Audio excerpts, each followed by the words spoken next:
Hey guys, welcome back to another edition of DinkMisship. We've got a very exciting show for you guys tonight. So today's guest, she is an incredible entrepreneur, a brand guru, a disruptor, just an all-around creative person that applies creativity in everything that she does. She's a musician, she's an entrepreneur, a businesswoman. We are so excited to have her today.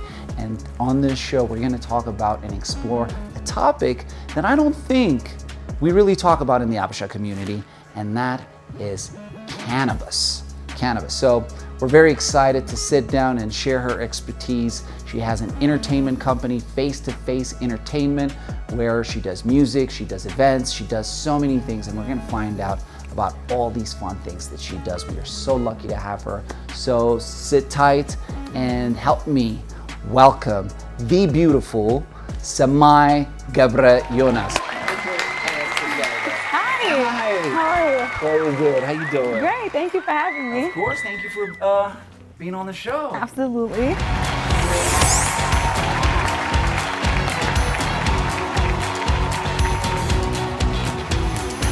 This is your first time in Ethiopia. It's my first time in Ethiopia. Yeah? Yeah. It's so much bigger than, what I thought. And I know it's the second most populated country in Africa as well. So, I'm so happy to be here. So before we keep going a little further, I gotta ask, this used to be a nightclub. A nightclub. A nightclub, one of the most hottest bars, nightclubs in the city. It gives that feeling when you walk in. It's like nostalgic, like a lot of memories happened here. Oh, a lot, a lot, trust me. So I gotta ask you, what do you drink? Would you like a glass of wine? I would take wine. Yeah, wine? Okay, red wine, perfect. Yeah. This is Amin, our wonderful bartender. Hi. So please, introduce yourself to the audience. Who is Semii? Man, Semii is, first off, a God-fearing Eritrean American woman. You're from Eritrea? Yeah. Oh, very nice. Yeah, my mom came to the States a few weeks before I was born. But grew up in a very, very traditional, strict Eritrean household. So yeah, I'm really big on my culture, to be honest. But overall, I'm someone who likes to come up with crazy, amazing, innovative ideas and push through to bring them to life. I'm like, yo, Semii, let's go. Lately I've been doing shit that most of y'all cannot relate. I just left the bank and I'm sitting on 100K. It's niggas who ain't doing shit, man, they got a lot to say. My presence is a present, baby, I don't really gotta stay, I'm leaving. Yeah, I got my reasons, hustle on your own, so you don't ever need them. 5-star shit, all 4 seasons, I'ma run it all year. You was hot for a season, it's a different season. I love everything entertainment, so I think that's why sometimes, it might get hard to box me in because everything from music, events, content, product goods and services. I'm just about contributing and adding, to a team and just creating some really, really amazing stuff. That's what's up. I want to say a cheers. You're gonna cheers to that? When our producers got you on the show, everyone was excited because you're making waves, entertainment, and so many things that you do. Right. And one of the things they told me that you're involved in, and we're gonna get into a lot of topics, is you're an entrepreneur. And you're in the cannabis business. I am in the cannabis business. So talk to me about the cannabis business. What do you do? Did you work in a dispensary? What was that like? So cannabis, as I started off as an artist, and cannabis has always been something, in music, that people use to amplify creativity, right? But I never really was serious in pursuing the actual industry. It just was like a substance that was around, and that was that. But then over the years, a dispensary reached out to me in Las Vegas, and they wanted to incorporate entertainment marketing and music lifestyle and everything there into their dispensary brand overall. Yeah. Just working there, it was, Nevada is legal. Not every state in USA is legalized. It's legal, yeah, not yet, right? Yeah, exactly. They're all slowly.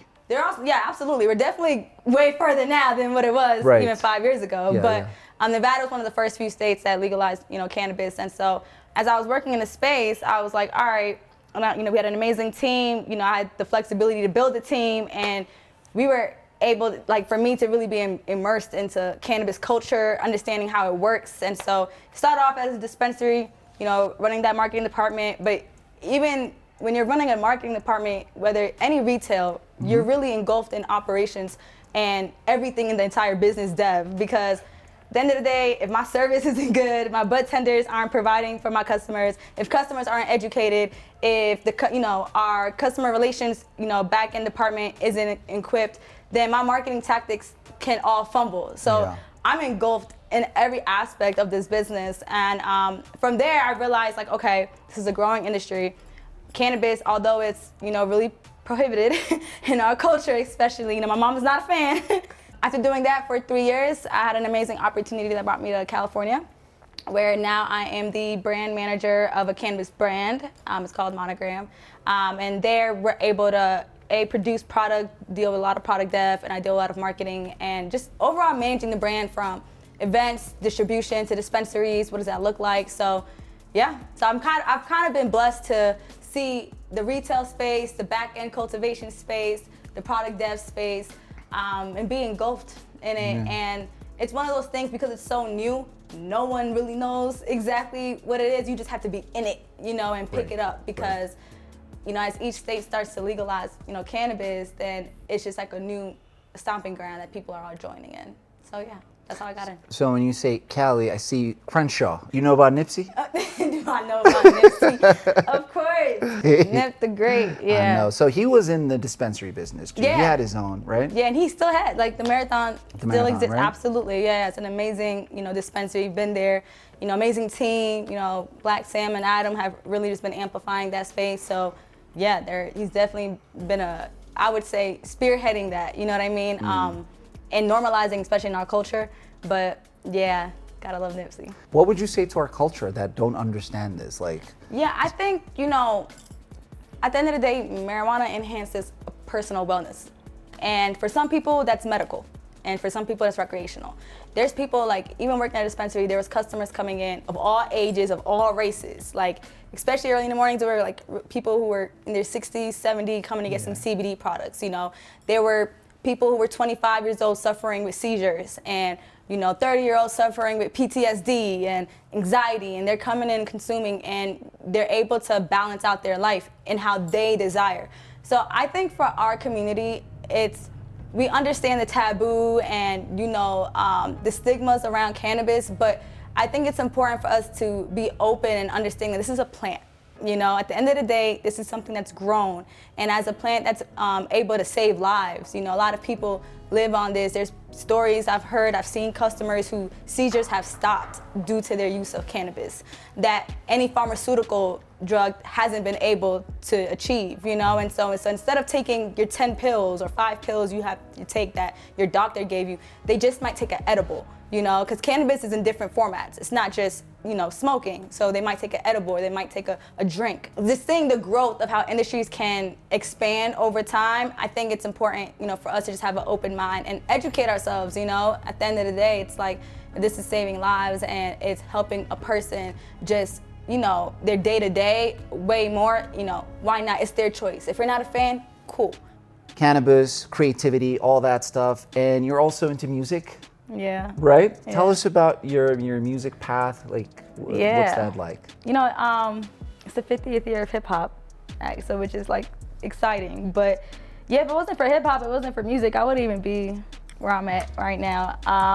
At the end of the day, how it started was I have a love for writing. So diary entries turned to poems, turned into music, and so I started rapping at 13, 14. Yeah, my household was a lot, but yeah, I started rapping at like 14. I'm from Jersey, and so growing up in Jersey, it wasn't too many female rappers, but I heard Eminem one day and I was like, yo, this sounds like my diary entry. And then it inspired me to start rapping and making music. And yeah, it just was like nonstop. I was just dropping records, dropping projects. And I just was like, head down, full throttle. I don't wanna be another shorty in your section. I don't wanna be another shorty in your session. I want someone who love me and love my imperfections. I want someone who want me, hate the feeling of rejection. I want someone to see me for my full potential, not for the perception. Life been getting chilly, these are my confession. Baby, will you listen? And you know, music is a space where entertainment as a whole is a space where a lot of people have relationships, whether they're family and friends. You know, I'm a first generation American, so it's like I can't call my uncle and say, yo, can you take me to the studio? Or hey, can you connect me with so and so?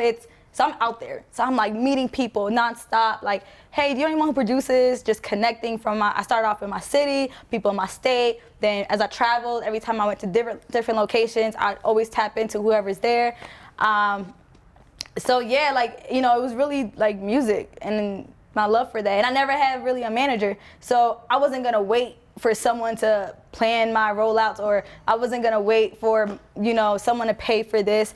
I was just like, all right, well, I see he do videos. Let me call him and see, okay, well, I can't afford your real rate, but could you do it for like half the price? And you know, we'll do multiple ones, you know? And so I just started to build like the entrepreneurial side of it naturally.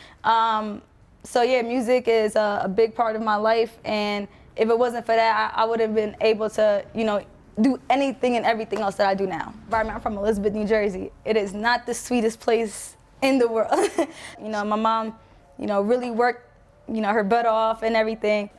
Yeah, so I would say my style, really a lot of it is storytelling from like personal experiences. So you're gonna hear a lot of like the trap records, you know, hood stuff or whatever, but because I've witnessed, I've seen, I'm telling stories of people around me, you know what I mean? And so, but you also gonna get like, I'm also like a hopeless romantic, so you're gonna get the poetic, you know, love side, you know what I'm saying? And the R&B side for sure. So it's a balance, it's a blend of two. It's like trap, you're like, wait, yo, she just went off at all these bars, like why is she so aggressive? But then you'll be like, she just made this R&B smooth love song, like what is up with her? But it's like, you know, I'm like a walking oxymoron. You know, it's like good kid, mad city, you know? I be on that L block, yeah, I'm talking east side. I be on my whole shit, yeah, I'm talking B-sides. Been a rockin' nation, cause I'm fabulous. Talking compensation, yeah, I'm bagging it. Getting real impatient, tell them niggas pay up. I swear I done came up. I did a ballin' ass nigga who could only lay up. And I could smooth curve a nigga with a guy straight up. I pray to God. You just described everything, like sometimes it's hard, sometimes it's thuggish. Reminds me of one of my favorite rappers, but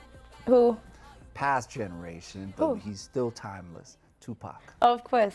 Right? Yeah, You know what I'm yeah. saying? So it's that Timeless. you know, he's rough sometimes, but then you see him like that helpless romantic side to him. For sure. So that's amazing. So I've heard some very interesting stories about you. My producers, I'm nervous. You were even homeless, living in your car, pursuing this dream that you had, right? Yeah. My God, that's crazy, that's crazy and inspiring. Tell us about that. Yeah, so you know, sometimes, you know, some people might call it stubborn, but I call it, you know, I just want to go after what I want, you know, and I don't want to settle. Like, I'm not a person who just likes to settle for what I have or what I can, to be honest. So I had graduated college and I was in school in New York, and I'm like, okay, well, I don't want to stay in New York. You know, I went to Atlanta for a little bit, that didn't work out, so I was like, let me just go to LA. And it was a series event that happened that, like, I pretty much started in the place where I was gonna stay. Basically, you know, a situation happened and it fumbled, and then I would always go to the studio. So I was like comfortable with going into the studio, staying there all day, going to the gym, working out, taking a shower, going to whatever events or whatever I have going on for the day. And basically, I reached the owner of the studio, you know, he's a still good friend of mine. I asked him, I was like, hey, like the place I was gonna stay at, like she just flaked on me. And so you have 2 rooms here, like can I just put my luggage and stuff here? Can I crash out of here? The owner of the studio basically allowed me to stay and live there. He was like, yeah, go ahead, you can record whenever you want, you could, whatever. So I was like, all right, cool. And then, yeah, I pretty much was just like homeless. So I would stay there, and then I grew to meet friends. Friends would let me stay at their place for a few months. You know, I would couch hop and so forth. So, yeah, it was a crazy time. People who were a part of that time are the same people who are in my life today. Like, usually that's how it is. The people that you go through the hard times, you stick together and you do amazing things. Yeah. Was it scary, like your Abisha family? Well, I think that kind of started early on for me. So I kind of was, you know, having our strict culture and traditional household, you know, a lot of things very early on was like, what are you doing? You know what I mean? And I'm just like, this is what I want to do. Like, and it wasn't even just music. It could just be like what I'm wearing. You know what I mean? Just like, why am I switching my hairstyles this much? You know? And so, for me, you know, from a young age, I just kind of was like, all right, well, this is what I want to do. Like, I don't know what to tell you. So over time, you know, I think it can get difficult, you know what I mean? Because it's like, you see other people and you're like, oh, she just called her dad and she just got on, you know what I mean? Or so-and-so called their cousin, you know, and whatever. And so, yeah, it could be like frustrating, but I don't know. It's just like the love of the art too. It just was like, nah, this is what I want to do. Like, this is really what I want to do. And if you with it, cool. And if you're not, you're not. And respectfully, it's not for everybody. Like, it's billions of people in this world. Like, I don't expect everything that I do for every single person to feel like, oh, yeah, like, you know what, I need your support. Like, no, you might not like that song. That's perfectly fine. Next. You know what I mean? Or you could have came to a party and you were like, I don't like this party. It's too much going on. That's fine. It's cool. But you might come to the dispensary, or you might, you know, see different aspects of me and they're like, yo, that's actually pretty dope. Or you'll have a conversation with me and they'll be like, yo, I actually like talking to her, you know? And so at the end of the day, for me, and I think that's one thing that I've learned, and especially now as I try to balance like these multiple industries, it's, you know, I was always fascinated by artists and entrepreneurs who were in different industries, and although they didn't come in, you know, grow in that industry, it was the fact that their name held so much weight, right? So if you know someone is great and their name has built so much weight, it doesn't matter if Pharrell Williams just became creative director of Louis Vuitton. It's like, well, he's been great, you know what I mean? Over time, consistently, it's like, oh, of course, his fashion led to that, you know what I mean? Or it doesn't matter if so-and-so dropped a book, but they're not really an author. It's like, but you know that book is gonna transpire because of the work they've done. And so for me, it's like, I just wanna hold enough weight with my name that I could open anything up, or I could do whatever. It's like, oh, Sem's a part of that? Oh, it's gonna be lit. Like, you know, it's like, it's for me, reputation is important. So it doesn't matter who I'm with, what I do. At the end of the day, if I'm involved and people know, oh yeah, Semii's in this, and they're like, oh shit is about to happen and it's about to be dope. Like, so I think that's been helping me, you know, navigate through my life now, for sure. Ironically, a few months ago, I actually worked with a nonprofit organization called Ethiopia Skates. And so, are you familiar? Yeah, I know them. Okay, so how'd you get involved? So Ethiopia Skates has an Instagram page that's, you know, doing really well. It's growing, you know, really fast. And I seen one of my friends, Henny, he's a manager in the States, but Henny had posted something in his story. He was in Addis and he like knew them. And I was like, oh, you know the person running this? And he was like, yeah. I said, connect me. I was like, I want to do something. And he was like, all right, cool. So he put me in contact with them. So one of my good friends' name is Stevie Williams, and he owns an amazing global skate brand called DGK. He's also one of the greatest skaters, you know, of all time. And so I called Stevie and I was like, Steve, yo, look at these kids, they're in Ethiopia and blah, blah, blah. He's like, what boards are they using? I said, that's why I'm calling you, because we gotta get them new boards, we gotta get them merch, we gotta like lace them up. And then so it took a minute, but shout out to the DGK team, because they made it work, you know, because shipping stuff from America can get difficult, and it's a lot of products that we sent. So you just gave it to him for free? Or? Yeah, of course. Okay. Yeah, because I just was like, he was like, do you know them? I said, no, but my homie just linked me with the person who runs the page, so we're all on WhatsApp now, and they're an amazing group of people. So I'm actually gonna meet them for the first time, probably tomorrow.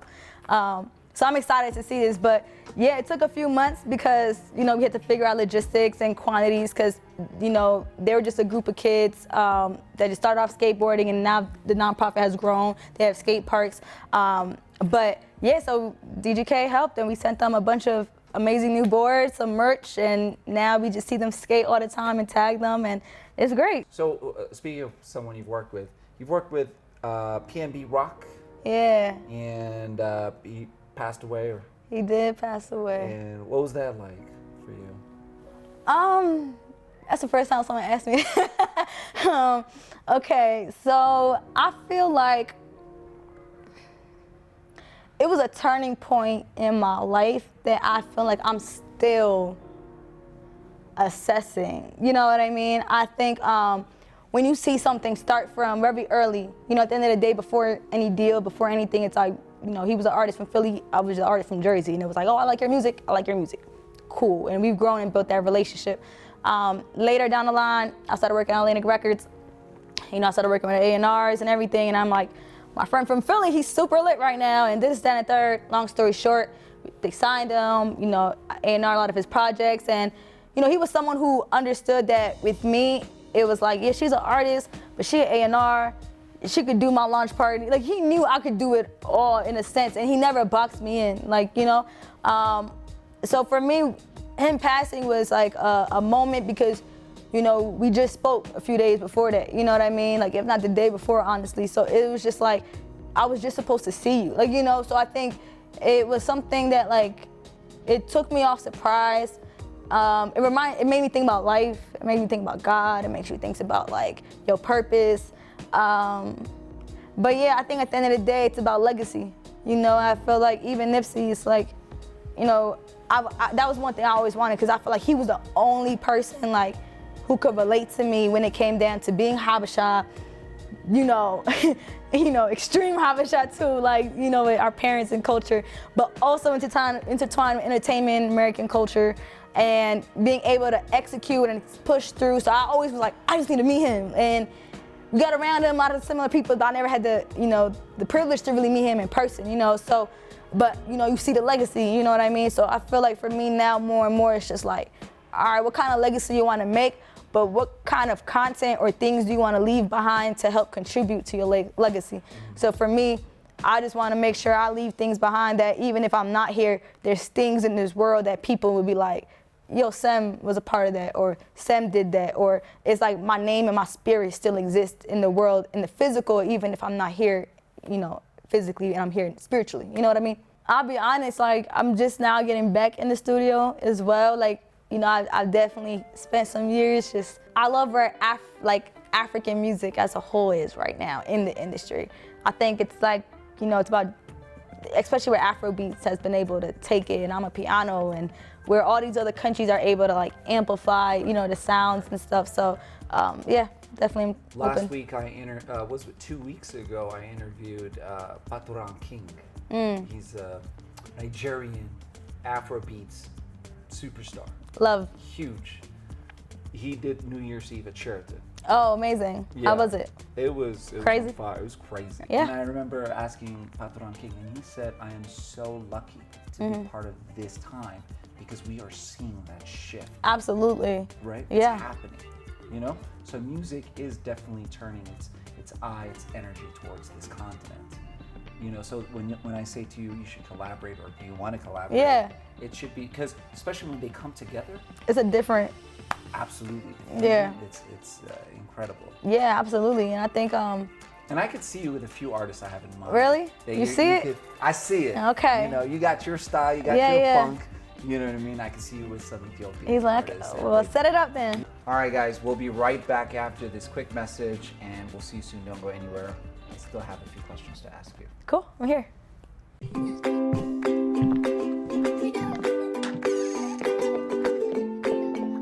ልባችን ሲነሳ የዋለውን ትቶ ወደፊት ሲያለም የህይወት ትዝታዎች በልባችን መዝገብ ውስጥ ይቀራሉ።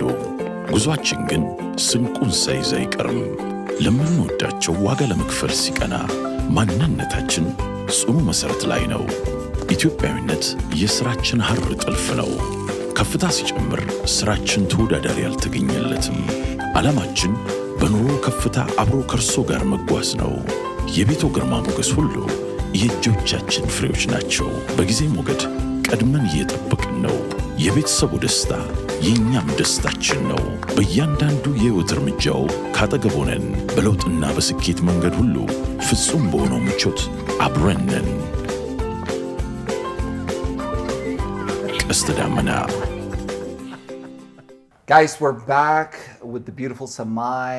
It's just such a fascinating conversation. Face-to-face, look, that sounds like a party I want to be in. Yeah, you have to.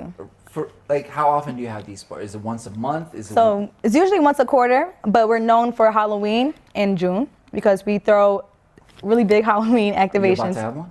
Yeah, it's in right now in works. So we're about to have an event, and then June, because Juneteenth, so we kick off Juneteenth festivities. So. One shot, now the future is yours. Go. Yeah, the event side of it has been growing, but we also have a lot of the production side that we talked about.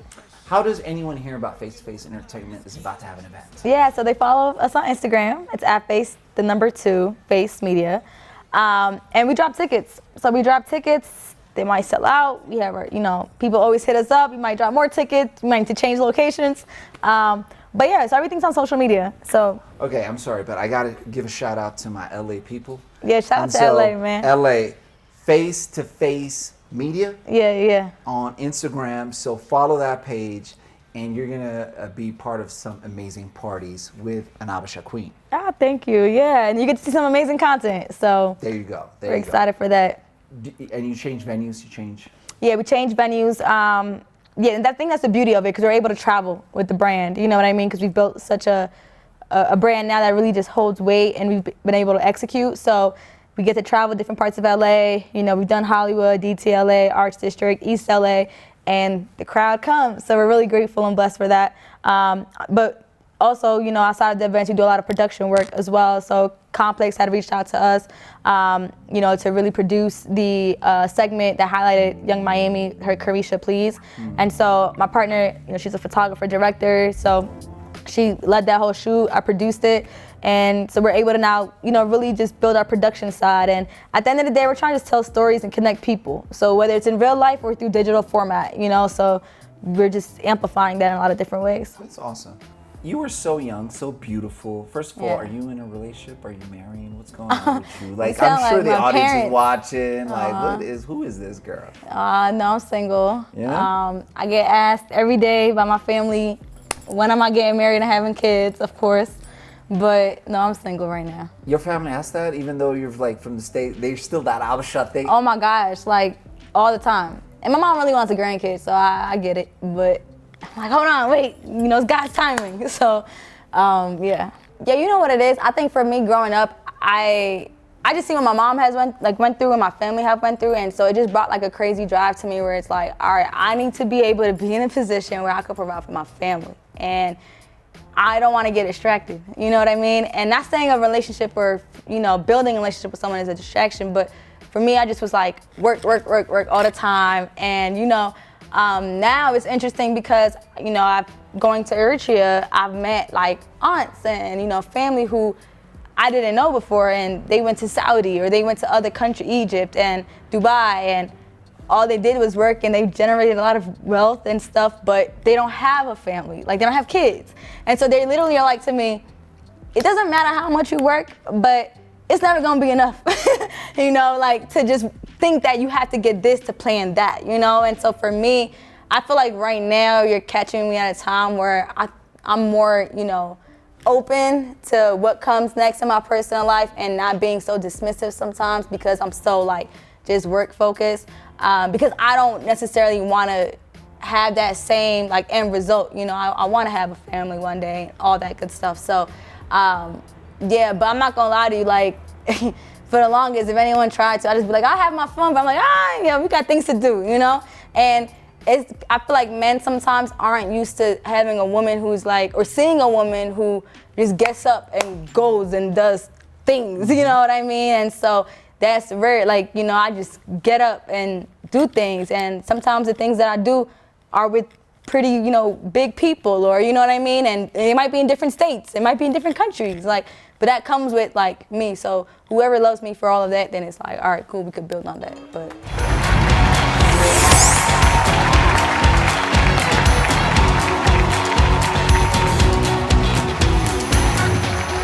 I could almost see myself for one night we're gonna open this face-to-face. No, we need to do it. No, honestly though, because it's especially I said, being before, I've always thought about it, face-to-face will go crazy in Ethiopia, or even in Eritrea or whatever, but it's different now that I'm here and now that I see it and I see the people, and I already know, especially because everybody goes to West Africa, so Angola, Ghana, Nigeria, they come around December.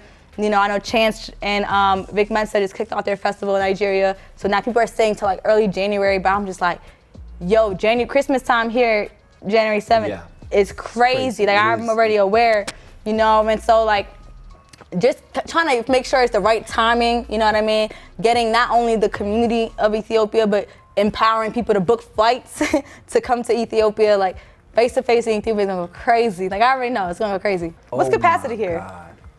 This is where my like strategy here, side kicks in. 400 max in here, but then there's outside. Oh, you have an outdoor? We have an outdoor. Oh, that's perfect. That face-to-face entertainment from LA. Crazy. Semii. It's gonna happen. I'm telling you, it's gonna happen. Yeah. All right, cheers to that. He said cheers to that. Setting intentions. Absolutely. Right? There you go.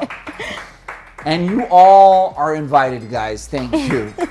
Are they on the guest list? Adam. Adam. Plus ones, twos, Plus all ones, that. plus Until twos. capacity. First There come, you first go. serve. So she said it. What's next for Semii? Like, what does it look like? That's a great question. You know, for starters, I'm a real spiritual person. So for starters, it's like God's plan. Because, you know, you have your plans, but God has his, and he's going to make sure, you know, you align with his purpose that he has of you. So I feel like really to keep doing what I'm doing, but I think now it's time to kind of get back to me and pushing me and like my creativity again and what I love to do again. And that's the thing that I haven't, but you know, when you work with so many people, you get consumed by people. I'm at a space right now where I just want to immerse like truly and unapologetically, which to some people who don't know me, they're like, you've been doing this already. But those who do know me is like, she actually has so much more inside her that like she hasn't like turned on completely, because I do a lot of like, oh, I might like your idea, let me amplify it. And I got, you know, and that's how you get into the business of things, because they're like, oh, okay, like let's strategize, let's build, let's X, Y, and Z.